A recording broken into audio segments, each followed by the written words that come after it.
kata Pak Sanusi. Oke, terima kasih Pak.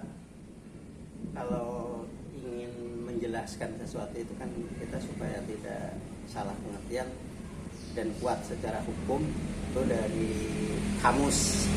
Ya, ya. Saya lihat kamus, ya, saya sudah cari beberapa kamus bahwa pensiun itu sudah tidak bekerja lagi dan mendapat uang. Sangat singkat, uang. Nah, uang yang dimaksud adalah untuk hiburan, karena dianggapnya sedih, karena dianggapnya tidak bekerja. Nah, itu pengertian secara umum ada di kamus Purwodadi itu. Tapi bagi pribadi saya itu hanya sekedar administrasi. Prinsip saya tidak ada istilah pensiun. Saya rasa agama kita juga, agama saya nih, itu nggak ada kamus berhenti bekerja. Kalau kita kan terus bekerja gitu. Malah pekerjaan kita sekarang ini ya untuk langit dan bumi, untuk dunia akhirat. Itu penekanannya, jadi semakin banyak kegiatan malah saya. Di antaranya, alhamdulillah, saya setelah pensiun dapat 2 SK. Surat keputusan ya. Satu tugas sebagai penasehat DKM masjid saya. Yang kedua, saya sebagai komisi hubungan antar umat beragama di Majelis Ulama tingkat desa. Nah, sekarang Majelis Ulama itu sampai ke tingkat desa. Nah, saya sebagai ketua, entah kenapa saya juga kurang tahu, saya ditunjuk sebagai ketua komisi hubungan antar umat beragama. Nah, itu kalau terjadi apa-apa ya sulit juga itu ya. Ya. Nah, itulah pengertian pensiun bagi saya. Jadi bukannya tidak ada kegiatan, malah sangat banyak kegiatan gitu. Malah sibuk. Ya tentu kita sadar karena kita udah tua, dan menurut sebenarnya nggak boleh begitu dari muda ya, bahwa apa yang kita kerjakan itu tidak boleh lepas dari langit dan bumi, vertikal, horizontal, dunia akhirat. Oh, ya tadi saya katakan bahwa setelah saya tua ini ya, setelah saya pensiun di sini secara administratif, kesibukan saya pun masih ngajar sebenarnya ya, ngajar sebagai dosen tamu di satu akademi. Di sana itu saya memang udah 20 tahun. Sampai yang jadi direktur itu dulu pernah saya ngajar. Nah, disinilah sikap kita harusnya. Kita kan kadang-kadang, maaf ya, kita kan kadang-kadang menganggap, oh itu dia murid saya. Nah, di sini saya katakan kalau kita jadi bekerja di suatu lembaga, kita harus tahu struktur, harus tahu kultur. Struktur itu artinya walaupun kita lebih pintar, gelarnya lebih tua, itu murid kita, ya kita harus tetap menghormati, tidak boleh menyepelekan. Gaya kita seperti gaya anak buahnya. Itu namanya struktur, sering kali saya katakan. Yang kedua adalah kultur. Kultur itu artinya kebiasaan-kebiasaan di situ. Kita jangan mentang-mentang gelar kita udah seabrek-abrek, kita mau merubah kultur tiba-tiba, ya kita lihat situasi. Dan andai kata kita mau ada merubah gitu, ya kita pelan-pelan gitu. Yang ketiga, satu lagi ya, setiap kita bekerja diusahakan seperti yang kata Pak, berikanlah lebih dari apa yang kau terima. Kalau kita disuruh kerja katakan 3 jam, ya kita usahakan kita kerjakan 4 jam. Nah itu saya pernah mengatakan syukur itu kalau kita dapat sesuatu bukannya hanya dengan alhamdulillah, tapi apa yang kita dapat itu kita gunakan semaksimal mungkin.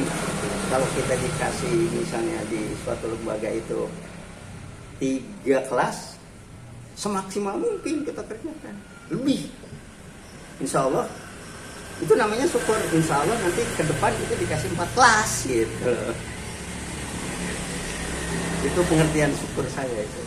Jadi walaupun sudah pensiun, saya masih bekerja dan alhamdulillah sudah 20 tahun masih juga. Dan tadi saya katakan bahwa direkturnya itu udah saya pernah ngajar dulu. Tuh. Yang kedua, itu kan tadi Bapak nanya kegiatan.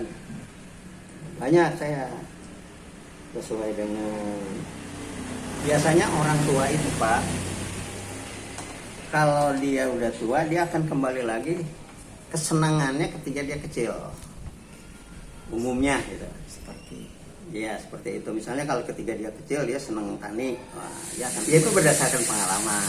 Jadi saya ketika kecil itu sebagai anak petani, dia bertani, kembali ke bertani, menanam. Yang kedua beternak. Ternak saya dulu pernah ikan, pernah kambing, pernah sapi. Tapi yang paling itu yang suka dan mudah, modalnya nggak besar. Dan kalau nggak dikasih makan seharian juga nggak mati, ikan paling praktis ya. Nenek nanti gitu. Itu kesibukan seperti itu yang sekarang saya lakukan, dan itu cukup banyak waktu. Ya nanti saya minta divideokan juga itu bagaimana ketika saya beri umpan ikan, bagaimana ketika saya menanam, bagaimana ketika saya memelihara atau apa sih istilahnya itu, merawat. Dan setelah saya baca-baca bahwa bertani itu ada dasarnya Bukhari Muslim gitu. Keuntungan kita bertani, andai kata yang kita tanam itu berbuah, kemudian dimakan binatang, ada pahalanya. Sampai misalnya ada yang curi pun itu ada pahalanya. Maka saya kenal dulu dengan seorang kiai yang juga kerjanya bertani. Ketika tanamannya ada yang mencuri, dia bukannya ngeluh, tapi dia bilang apa? Alhamdulillah. Rupanya dia tahu, dia udah hadis itu bahwa dia akan dapat pahala. Kalau nggak dicuri mungkin dia kasih gitu. Saya kan udah punya prinsip hidup itu, sesuatu yang saya kerjakan itu semaksimal mungkin kebergunaannya, kebermanfaatannya. Maka saya cari hiburan, juga hiburan saya itu yang produktif. Ya, bagi saya beri makan ikan itu udah suatu hiburan. Seminggu cuma modal 20.000, beternak, beri makan ikan, kemudian bertani, memelihara atau merawat tanaman, itu udah satu hiburan, sehingga nggak capek, senang gitu. Kalau lihat tumbuhan kita itu tambah daun gitu, itu udah suatu luar biasa, bahagianya. Kalau lihat ikan kita sedang makan rame-rame itu, dan ikan itu luar biasa loh, dia ngerti tuannya. Kalau kita datang dia rame-rame atau menyongsong kita datang. Ada nggak? Kalau mungkin manusia juga. Manusia kalau kita kasih makan yang kita kasih makan ya, belum tentu seperti itu ya. Betapa dia luar biasa itu menghormati kita. Ya. Itu bahasa saya loh. Jadi kalau sudah datang bukan gitu. Nah itu hiburan saya. Ya di samping juga hiburan saya jalan sama istri, rumah cucu, naik motor. Bahkan sekarang kan ada proyek tol di daerah Krukut. Nah itu paling enggak saya seminggu sekali itu sama istri. Ya, bawa motor udah seperti intro aja. Itu juga hiburan luar biasa itu. Wah, sampai sini ya, nenek gitu ya. Itu termasuk hiburan juga. Rumah cucu, ya. Itu biasanya kalau nggak hujan nih, setelah puasa ini kan hujan terus, udah berapa hari nggak ke rumah cucu. Jadi bawa motor ke rumah cucu, jalan-jalan, lihat proyektor, itu udah luar biasa. Pak Haji, buat mereka yang sedang menjalani dan generasi muda kita nih, milenial. Oke, kepada generasi muda, anak-anakku yang masih sekolah, Bapak juga dulu sekolah ya. Sekolah itu bukan karena memang ada duitnya, ada ongkosnya, ada biayanya. Cuma kemauan keras di zaman Bapak waktu itu untuk sekolah SMP, SLA ya, SMK itu harus ke kota. Ini kan Depok, harus ke Jakarta, harus ke Bogor. Itu pada generasi muda ya. Dan itu bangunnya jam 2 malam. Karena keretanya jam 4. Sedangkan Bapak dari rumah harus jalan ke stasiun. Itu kira-kira 3 kilometer. Masuk pohon-pohon karet gelap gulita, bawa obor. Itu perjuangan. Jadi kalau setengah-setengah ya nggak mungkin. Itu hanya sampai SMK di Bogor itu. Pulangnya jam berapa? Pulangnya jam 6 sore. Dari jam 4, dari jam 2 udah bangun, jam 4 berangkat dari stasiun, pulangnya udah jam 6. Karena memang keretanya tidak seperti sekarang. Itu mah dulu Pak. Iya, bahwa perjuangan dulu itu begitu.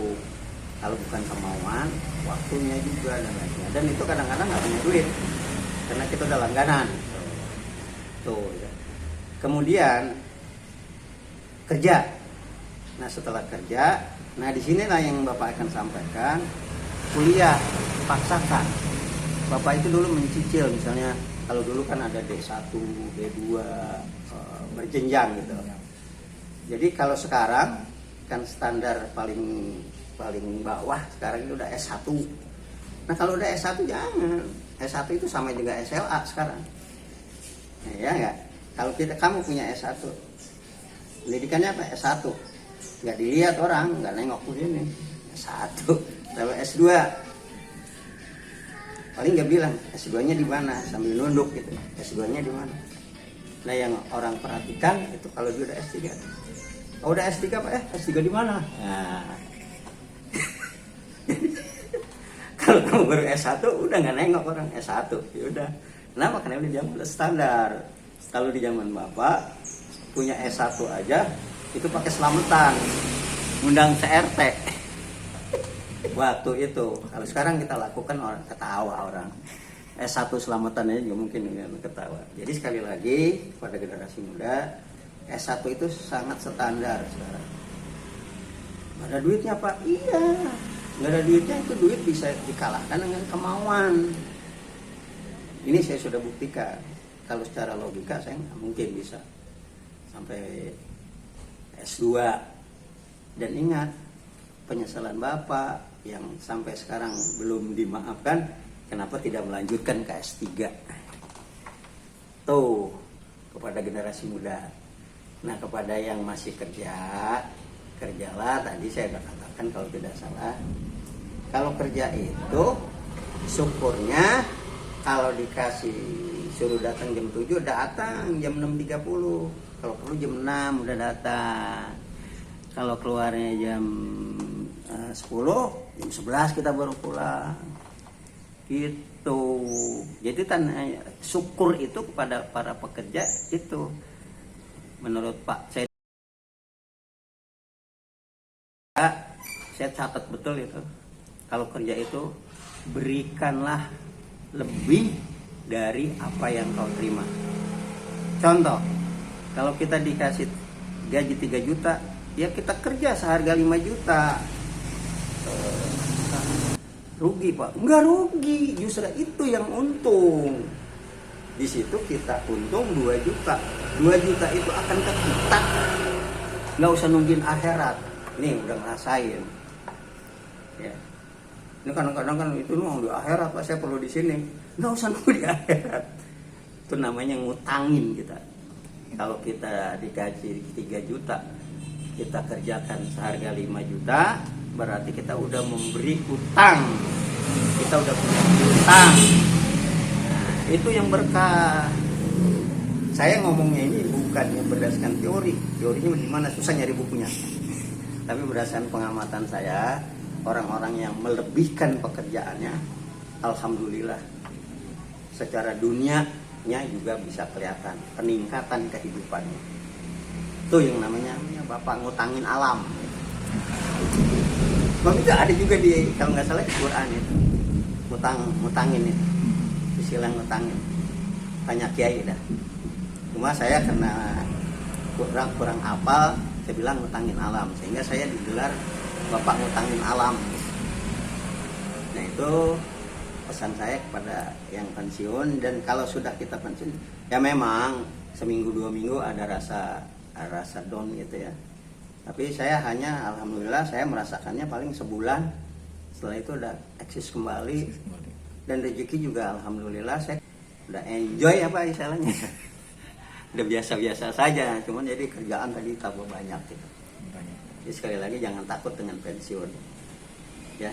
Jadi dan kalau prinsip saya ya memang nggak ada pensiun. Pensiunnya nanti. Ya. Kalau kita udah pindah. Kita kan pindah nih. Sekarang kita masih ada di dunia, ntar kita pindah. Kalau menurut agama saya kita pindah ke akhirat gitu. Nah di sana lah kita. Ya saya nggak tahu di sana, sudah bisa ngalamin. Itu pesan saya, jangan takut dengan pensiun. Tidak ada, cuma jangan kalau udah pensiun ya pasti kalau kita mau banyak kerjaan. Oke. Karena memang dunia itu bukan tempat tinggal, tempat meninggal. Karena dunia ini memang bukan tempat tinggal kita. Nah kalau kita udah meninggal, nah baru tempat kita di sana. Dan ingat, saya ini sudah 72 tahun, tapi terasanya baru kemarin. Betul itu yang apa yang dikatakan, dunia itu hanya sementara. Terasa. Bayangkan hidup 72 tahun. Saya masih ingat kejadian yang ketika saya SD, ketika saya mancing, ketika saya mendungkal cari ikan, itu terbayang terasa kemarin. 72 tahun. Jadi sekali lagi emang dunia ini sementara. Tapi jangan nyari-nyari nggak banyak yang dibawa mati. Nyari-nyari harta nggak dibawa mati. Kalau saya harta saya bawa mati. Ikan saya pun saya mau bawa mati. Caranya ya saya titipin, ya nggak. Jadi jangan itu mungkin doktrin supaya orang jadi miskin itu. Tuhan itu senang sama orang kaya, ya. Orang kaya yang kekayaannya dibawa ke akhirat. Jadi kekayaan itu bisa dibawa ke kuburan loh. Cuma kita titipin gitu. Kita punya mobil 3, misalnya kita titipin sama siapa gitu. Tua itu memang nggak terasa tua. Makanya saya di kampus saya minta panggil engkong. Supaya saya ingat saya udah tua. Justru saya menganggap justru orang tua yang harus ngaca. Supaya dia sadar, buat memang perasaan itu nggak pernah tua. Perasaan itu kalau tidak diingat betul-betul bahwa sudah tua, kalau sudah rasa gigi, kalau kita ngaca terutama tuh. Dan ya wajar saja kalau dikatakan di surga itu nggak ada orang tua. Surga nggak ada orang tua kan? Ada muda-muda semua. Kita jadi muda semua. Ya mungkin itu kan jiwa kita itu tadi.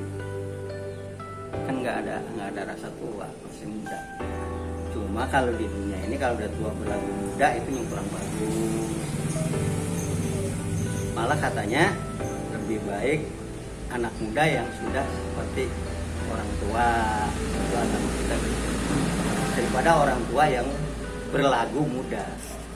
Berlagu loh, bukan merasa. Berlagu. Gaya-gayanya gitu. Ya, kalau masih tua masih suka nyawer, kayak gini-gini. Ya maaf ya, saya takut juga tuh. Nah kalau yang muda, ya misalnya udah pakai peci, udah sering ke masjid, tawadhu, sopan, ya itu justru yang lebih baik. Kayaknya jangan takut deh pensiun.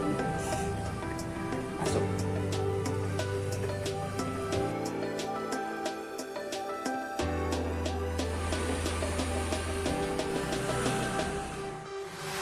Pak, mau kasih makan ikan ya?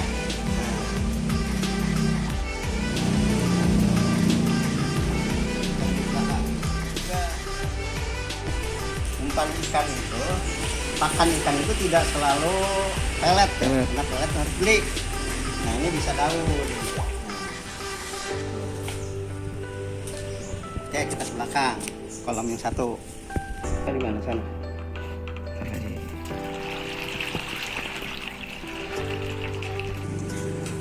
Nah ini juga, ini ikan dari pembiakannya di kolam ini ya. Ini udah sebesar ini, banyak kecil-kecil kali.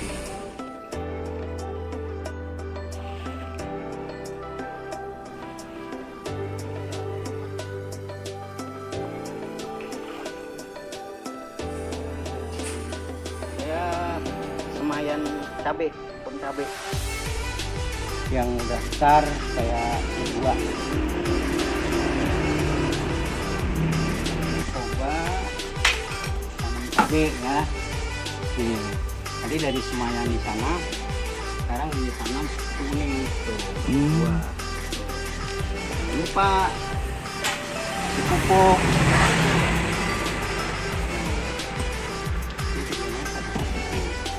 Pupuknya seperti ini. Ini NPK. Nah, ini kan lumayan tuh, udah besar. Tinggal panen tuh. Ini asalnya bibitnya ini disemai, dia tumbuh seperti yang tadi di sana. Ya. Tanam. Bawahnya boleh pohon jahe. Oh, Nah, ini saya jadikan dengan jahe merah.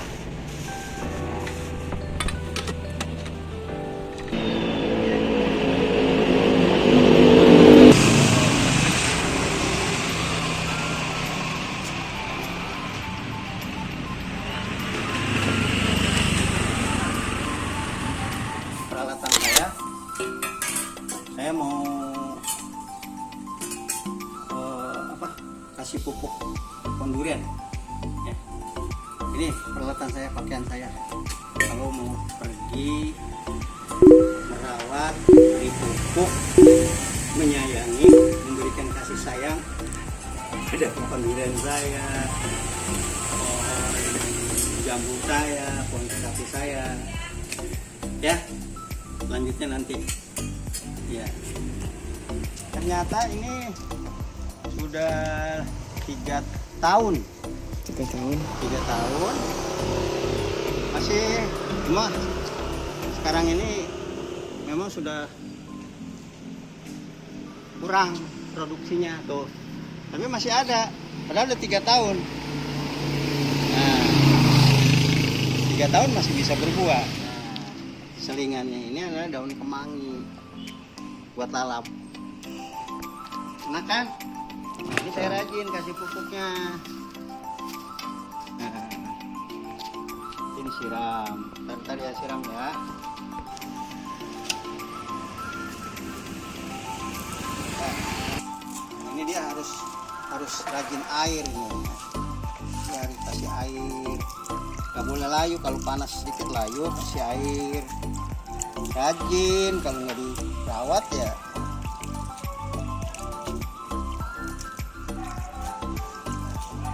saya sayang ya. Kebanyakan orang males kalau udah layu. Kalau orang sampai cabai ribut sama cabai, padahal di pot aja ini bisa 2 tahun 3 tahun. Apa yang kurang sama kita? Apalagi yang di kampung-kampung desa dulu saya ngerasain.